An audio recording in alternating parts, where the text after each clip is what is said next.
बडे news 18 लोकमतच्या या बुलेटिनमध्ये आपल्या सगळ्यांचं स्वागत। पुढच्या अर्ध्या तासात आपण जाणून घेणार आहोत महाराष्ट्रातल्या गावगावची बित्तम बातमी वेगवान स्वरूपात मुलुख महाराष्ट्र सुपरफास्ट। विशाळगडावर अतिक्रमण झालंय हे तिथल्या स्थानिक नागरिकांनीही मान्य केलं, त्यामुळे अतिक्रमण हटवलं याचा आनंद आहे अशी प्रतिक्रिया संभाजीराजे छत्रपतींनी दिली। अतिक्रमण हटवण्याच्या प्रकरणाला जातीय वळण देऊ नये असंही संभाजीराजे म्हणाले।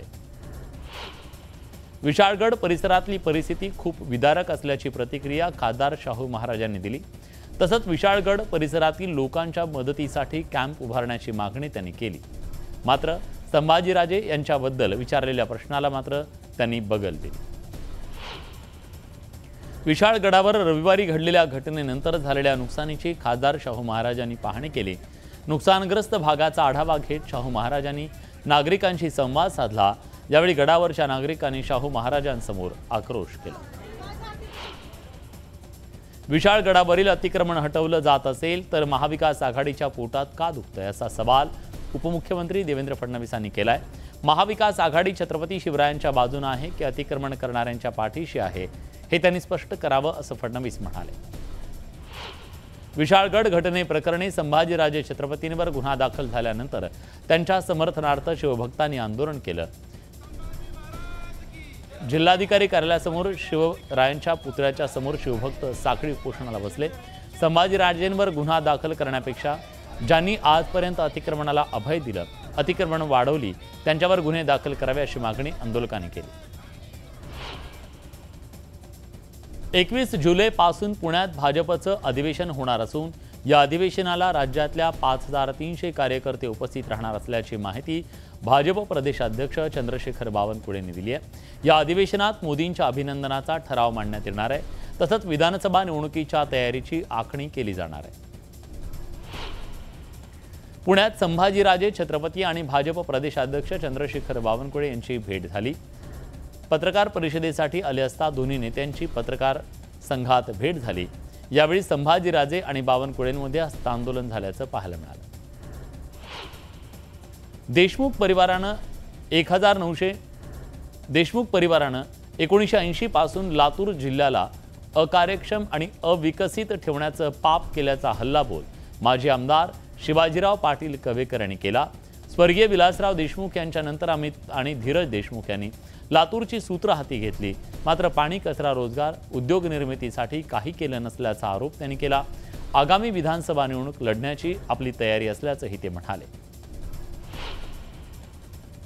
भाजपचे नेते हर्षवर्धन पाटील यांनी कोल्हापूरच्या इचलकरंजी मतदारसंघाबाबत केलेल्या वादग्रस्त विधानानंतर सांगलीत एमआयएम आक्रमक झाल्याचं पाहायला मिळालं।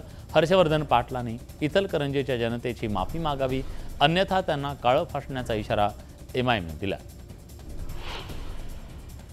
अमरावतीच्या अकोली रेल्वे स्टेशनवर वानखडे आणि राणा दाम्पत्याची अचानक भेट झाली। यावेळी वानखडे आणि रवी राणा यांनी एकमेकांची गळाभेट घेतली। या गळाभेटीची जोरदार चर्चा जिल्ह्याच्या राजकारणात रंगली। नारायण गिरींनी उद्धव ठाकरेंवर टीका केली आहे। बाळासाहेबांची विचारधारा सोडून उद्धव ठाकरे विरुद्ध विचारधारेसोबत गेले। शंकराचार्यांचा आम्ही आदर करतो, पण धर्म आणि राष्ट्रापेक्षा संत मोठे नसल्याचं त्यांनी म्हटलंय। शंकराचार्य अविमुक्तेश्वरानंद यांनी माध्यमांशी बोलताना उद्धव ठाकरेंचा विश्वासघात झाला, त्यांचा पक्ष फोडला गेला, विश्वासघाताला हिंदू धर्मात स्थान नाही असं विधान केलं। त्यांच्या विधानानं कोणाला पोटचूळ उठला असेल तर त्यांना हिंदू धर्म मान्य नाही असा हल्लाबोल संजय राऊतांनी केला। जालन्यात राष्ट्रीय आपत्ती व्यवस्थापन विभागाच्या वतीनं 4 फायर बुलेट देण्यात आल्या। या फायर बुलेटचं लोकार्पण सुरुवातीला आमदार कैलास गोरंट्याल यांच्या हस्ते करण्यात आलं। त्यानंतर यात फायर बुलेट गाड्यांचं शिवसेना नेते अर्जुन खोतकर यांच्या हस्ते लोकार्पण करण्यात आलं। यावरून श्रेयवादाचं राजकारण रंगलंय। पंकजा मुंडेंनंतर आता धनंजय मुंडेंच्या समर्थकांकडून बीडमध्ये भावी मुख्यमंत्र्यांचे बॅनर लावण्यात आले।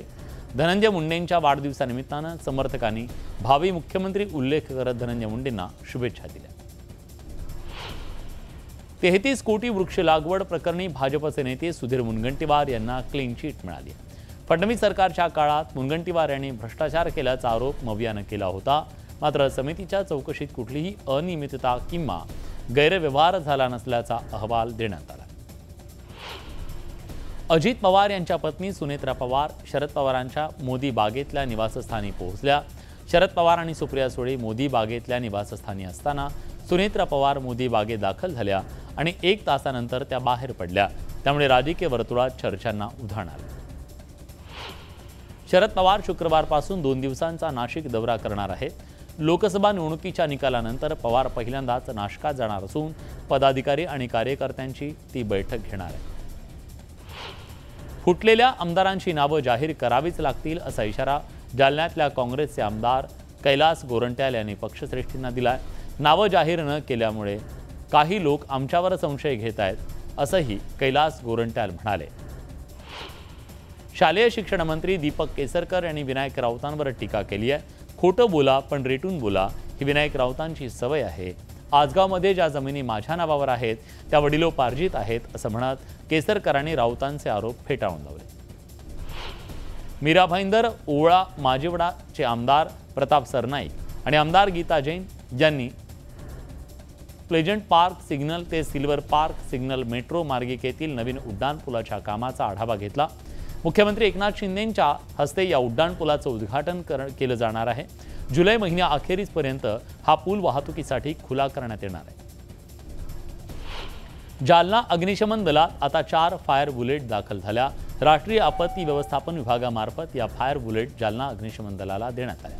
काँग्रेसचे आमदार कैलास गोरंट्याल यांच्या हस्ते फायर बुलेटचं लोकार्पण करण्यात आलं। वादग्रस्त प्रशिक्षणार्थी IAS पूजा खेडकर यांचं आता IAS पद धोक्यात येणार असल्याची शक्यता आहे। पूजा खेडकर यांचं महाराष्ट्रातलं प्रशिक्षण थांबवण्यात आलंय।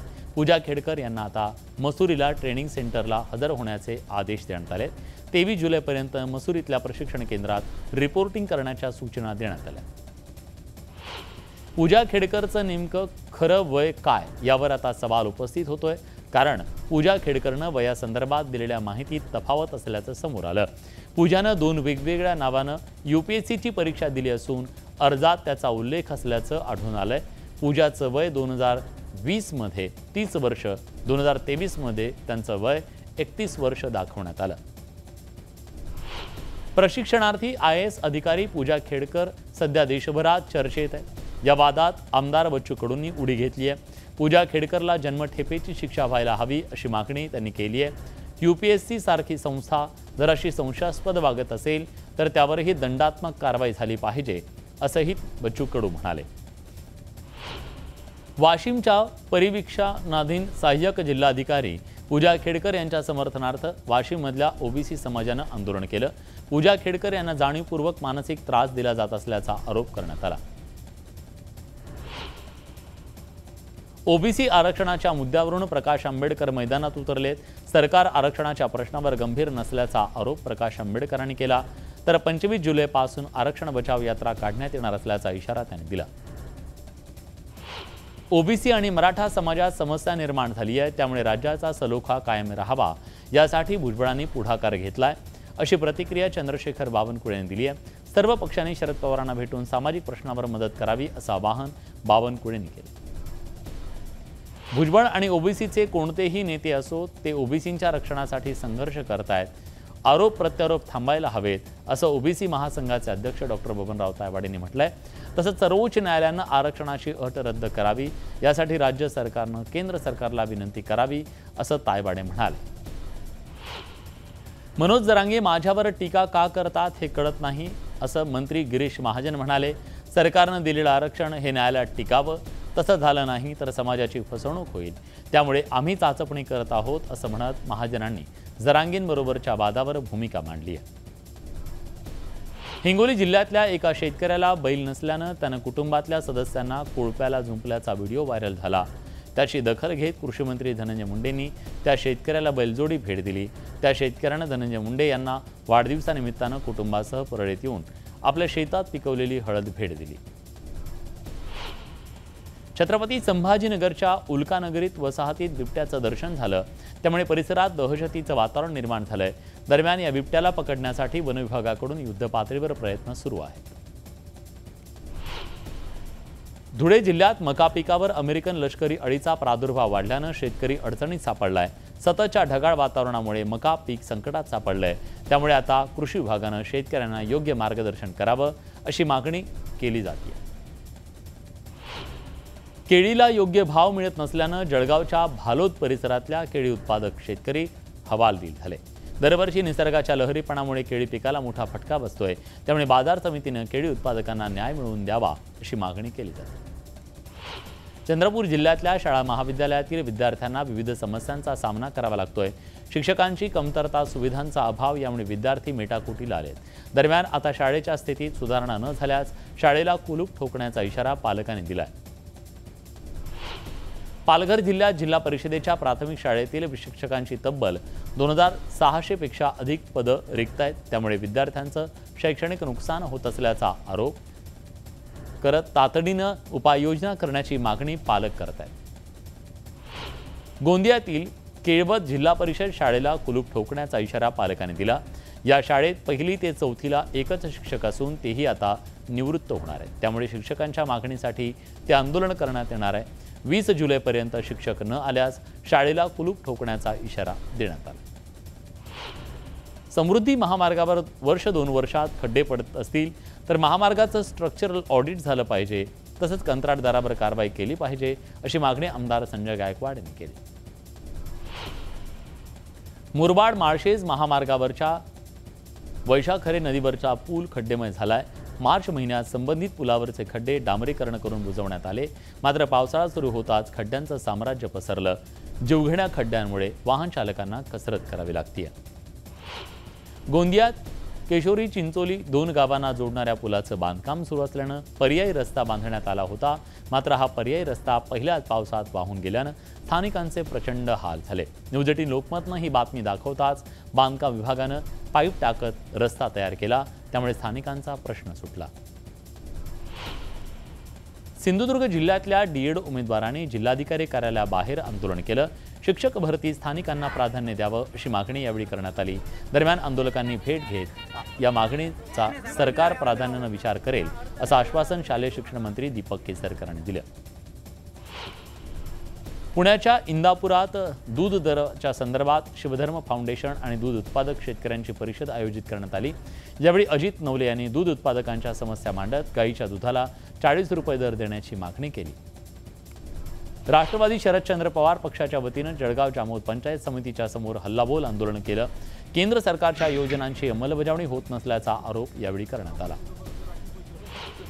अडत्यांकडून खरेदी केलेल्या शेतमालाचे पैसे खरेदीदारांनी 24 तासात द्यावेत, त्याबद्दल लातूर बाजार समिती प्रशासनानं काही दिवसांपूर्वी परिपत्रक काढलं। त्या परिपत्रकाची अंमलबजावणी करावी या मागणीसाठी ठिय्या आंदोलन करण्यात आलं। लातूर जिल्ह्यात दुसऱ्या दिवशी देखील महसूल कर्मचाऱ्यांचा संप सुरू आहे। विविध मागण्यांसाठी महसूल कर्मचाऱ्यांचा बेमुदत संप सुरू असून लातूर जिल्ह्यातल्या 600 कर्मचारी संपात सहभागी झाल्यानं कामकाज ठप्प झालं। अखिल भारतीय किसान आणि दूध उत्पादक संघर्ष समितीच्या वतीनं विविध मागण्यांसाठी आंदोलन करण्यात आलं। दुधाला प्रति लिटर 40 रुपयांचा भाव मिळावा, हमी भावासाठी कायदा करावा, शेतकऱ्यांना संपूर्ण कर्जमाफी मिळावी या मागण्यांसाठी आंदोलन करण्यात आलं। धुळ्यात राज्य सरकार विरोधात काँग्रेसनं जोरदार निदर्शनं केली। कर्जाच्या पैशातून राज्य सरकारनं उधळपट्टी केल्याचा आरोप यावेळी करण्यात आला। नंदुरबार जिल्ह्यातल्या जलजीवन मिशनच्या कामांमध्ये झालेला भ्रष्टाचार आणि अनियमिततेविरोधात सत्ताधारी वगळता सर्वपक्षीय नेत्यांकडून जिल्हा परिषदेच्या प्रवेशद्वारावर आंदोलन करण्यात आलं। नंदुरबारचे नवनिर्वाचित खासदार गोवाल पाडवी यांच्या नेतृत्वात हे आंदोलन करण्यात आलं। धुळे जिल्ह्यातल्या मुंबई आग्रा महामार्गावरच्या सोनगीर टोल नाका बंद करावा या मागणीसाठी शिवपूर फर्स्ट संघटनेच्या वतीनं आंदोलन करण्यात आलं। यावेळी शिरपूर इथल्या प्रांताधिकारी कार्यालयाच्या बाहेर जोरदार घोषणाबाजी करण्यात आली। वसई विरार महापालिका हद्दीतल्या रस्त्यांवर खड्ड्यांचं साम्राज्य दिसतंय। या खड्ड्यांच्या विरोधात आक्रमक होत मनसेनं आंदोलन केलं। खड्ड्यांमध्ये प्रतिकात्मक वृक्षारोपण करून वसई विरार पालिकेचा निषेध करण्यात आला। वाशिम जिल्ह्यातल्या रिसोड, मानोरा आणि मंगळूरपीर तालुक्यात सलग 3ऱ्या दिवशी पाऊस झाला। त्यामुळे पिकांसाठी पोषक वातावरण निर्माण झाल्यानं शेतकरी सुखावला। गोव्यात मुसळधार पाऊस कोसळत असल्यानं कोकण रेल्वे मार्गावरच्या कोकण कन्या, तुतारी आणि जनशताब्दी एक्सप्रेस या 3 गाड्या रद्द करण्यात आल्या। तर हवामान विभागानं गोव्याला रेड अलर्ट जारी केला। गेल्या 2 दिवसापासून बुलढाणा परिसरात पावसाची रिपरिप सुरू आहे. बुलढाणा शहरालगत असलेल्या ज्ञानगंगा अभयारण्यामध्ये मोठ्या प्रमाणात धोक्याची चादर पसरली आहे. आषाढी वारी निमित्तानं पंढरपूरला जाणाऱ्या भाविकांसाठी छत्रपती शिवाजी महाराज टर्मिनल्सवरून नमो एक्सप्रेस सोडण्यात आली. कॅबिनेट मंत्री मंगल प्रभात लोढा यांचे नियोजन केलेल्या नमो एक्सप्रेसला उपमुख्यमंत्री देवेंद्र फडणवीस यांनी हिरवा झेंडा दाखवला. आषाढी एकादशीच्या निमित्तानं जळगावातल्या कला शिक्षक सुनील दाभाडे यांनी नारळावर विठ्ठलाचं चित्र रेखाटलं. 17 मिनिटाच्या कालावधीत त्यांनी हे चित्र रेखाटलं असून यापूर्वी त्यांनी विटेवर आणि तुळशीच्या पानावर विठू माऊलीची प्रतिकृती साकारली. चोपड्यात आषाढी एकादशीच्या निमित्तानं भव्य दिंडी सोहळा आयोजित करण्यात आला. या सोहळ्यात हजारो विद्यार्थी सहभागी झाले. खान्देश विदर्भातील वारकऱ्यांसाठी गेल्या 10 वर्षापासून रक्षा खडसेंच्या प्रयत्नातून मोफत रेल्वे सेवेची सुविधा केली जाते. दरम्यान यावर्षी वारकऱ्यांमध्ये मोठा उत्साह असल्याचं म्हणत महाराष्ट्रातील बळीराजा सुखी समाधानी हो असं साकडं रक्षा खडसेंनी विठुरायाच्या चरणी घातलं. सायबर गुन्ह्याबाबत जनजागृती करण्यासाठी लातूरात सायबर जनजागृती दिंडी काढण्यात आली. सायबर गुन्हेगार माहिती मिळवण्यासाठी लहान मुलांचा वापर करतात, त्यामुळे आपल्या परिवाराची माहिती अनोळखी व्यक्तीला देऊ नये, फोनवर किंवा कोणत्याही ॲपवर सांगू नये अशी माहिती यावेळी देण्यात आली.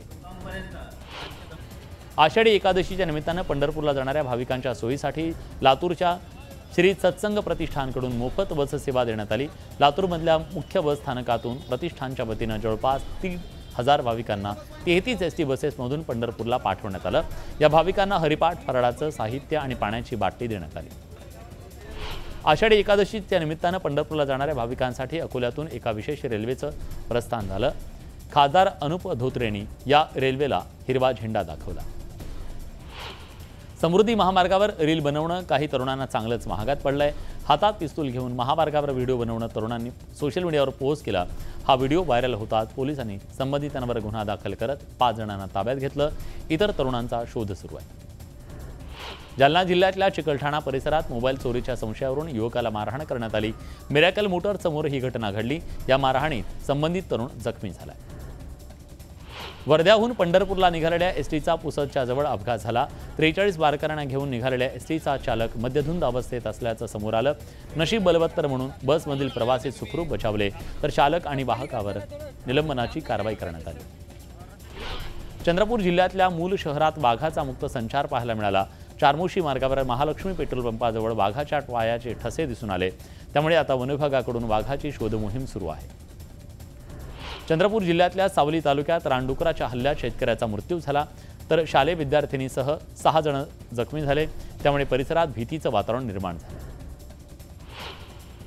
मुंबईतल्या बोरिवली पूर्व राष्ट्रीय उद्यानातून उगम पावणाऱ्या मिठी नदीत कृष्णानगर जवळ हरिण पडल्याचं दिसून आलं. दरम्यान इथल्या नागरिकांनी हरणाचा बचाव करत त्याला वनविभागाच्या ताब्यात दिलं. कर्जतच्या नेरळमधील नारायण सुर्वे यांच्या घरी एका चोरानं चोरी केली. मात्र जेव्हा त्याला कळलं की हे त्यांचं घर आहे, तेव्हा मात्र त्यानं चोरलेल्या वस्तू परत केल्या. तसंच एक चिठ्ठी लिहित सुर्वे आणि त्यांच्या कुटुंबियांची माफी मागितली. मला माहीत असतं हे घर नारायण सुर्वेंचं आहे, तर मी ही चोरी केली नसती, अशी चिठ्ठी त्यानं लिहित माफी मागितली. जळगावच्या सुरभी लॉन या कार्यालयामध्ये लग्न सोहळ्यादरम्यान चोरट्यांनी सोन्याच्या दागिन्यासह मोबाईल आणि रोख रक्कम असलेली बॅग लंपास केली. या प्रकरणी MIDC पोलीस ठाण्यात गुन्हा दाखल करण्यात आला असून चोरीची ही घटना CCTVत कैद झाली. अकोला शहरात चोरट्यांनी आता कपड्यांच्या शोरूमवरून आपला मोर्चा वळवल्याचं दिसतंय. पहाटेच्या वेळी शटर वाकवून 2 दुकानात चोरी करण्यात आली. पैशासोबत दुकानातले कपडे सुद्धा चोरण्यात आले. ही चोरी CCTVत कैद झाली. माहेर मोहरमच्या निमित्तानं चंद्रपुरातील जिल्हा तुरुंग नागरिकांसाठी खुला करण्यात आला. सुमारे 400 वर्ष जुन्या दर्गा परिसरातील विहिरीचं पाणी पवित्र मानलं जातं. हे तीर्थप्राशन करण्यासाठी हजारो भाविक या दर्ग्यावर हजेरी लावतात.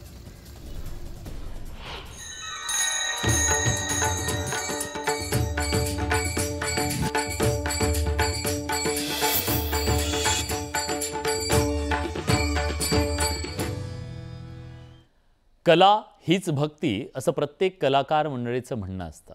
अशात एका कलाकारानं आषाढी एकादशीच्या निमित्तानं विठुरायाचं सावळं रूप रेखाटलंय. भगवान श्रीकृष्ण विठ्ठलालाच एक अवतार आहे असं आपण म्हणतो. रत्नागिरीच्या देवरुखमधील कलाकार विलास रहाटे यांनी श्रीकृष्णाला प्रिय असलेल्या मोरपिसावर अवघ्या 15 मिनिटात फक्त 1 इंचाच्या आकारात विठ्ठलाचं चित्र रेखाटलं.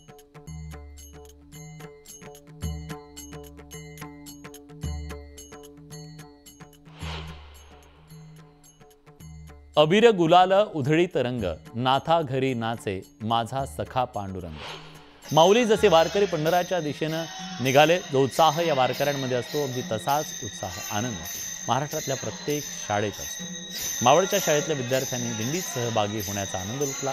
या पालखी सोहळ्यात तुकोबा आणि माऊली यांचा मिलाप, गोल रिंगण, वारकरी, टाळकरी, विणेकरी, तुळसाबाई यांची हुबेहूब व्यक्तिरेखा साकारण्यात आली। संतांची वेशभूषा करत चिमुकल्यांनी टाळ मृदुंगाच्या तालावर टीका केली।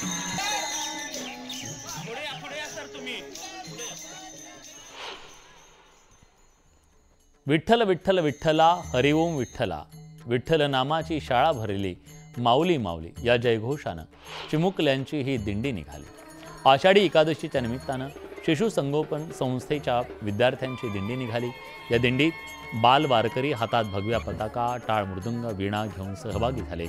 यावेळी वृक्षवल्ली आम्हा सोयरे वनचरे या अभंगातून चिमुकल्यांनी वृक्षारोपण आणि वृक्ष संवर्धनाचा संदेश दिला।